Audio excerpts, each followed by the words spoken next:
High, আমি দিশা। আজও আর college যাওয়া হয়নি, কারণ আজ একটু দত্তপুকুর যাওয়ার ছিল। পিপি বাড়িতে একটা ইনভিটেশন ছিল, সেই জন্য। তাই সকাল সকাল ঘুম থেকে উঠে পড়লাম। আসলে মাসি বাড়ি থেকে ফেরার পর একদমই মনটা ভালো লাগছিল না। যাই হোক, উঠে নিজের বিছানাটা একটু গুছিয়ে নিলাম। তারপর রান্নাঘরে গিয়ে ডাবের জলটা খেলাম। এই কয়দিন হলো ডিটক্স ড্রিঙ্কটাও ঠিকমতো খাওয়া হচ্ছিল না। আমার না প্রচণ্ড বেশি ঠান্ডা লেগেছে, তোমরা হয়তো আমার গলা শুনেই বুঝতে পারছো। তাই এই কয়দিন হলো একটু চেষ্টা করছি দিনে 2বার করে চ্যবনপ্রাশ আর মধুটা খাওয়ার। আর এটা খাওয়ার পর তো গরম জল খেতেই হয়, তাই সেটা নিয়েই বসে পড়লাম কাজে।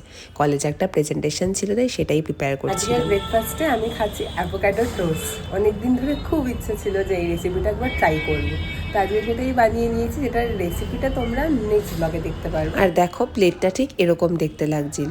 বিশ্বাস করো, আমি নিজে বানিয়েছি বলে বলছি না, খেতে খুবই ভালো হয়েছিল। তোমরা কিন্তু ট্রাই করে দেখতে পারো। আমিও আর দেরি না করে স্নানে চলে গেলাম। এই ছুটির দিনগুলো ছাড়া তো শ্যাম্পুও করা হয় না, তাই একটু শ্যাম্পু করে নিলাম।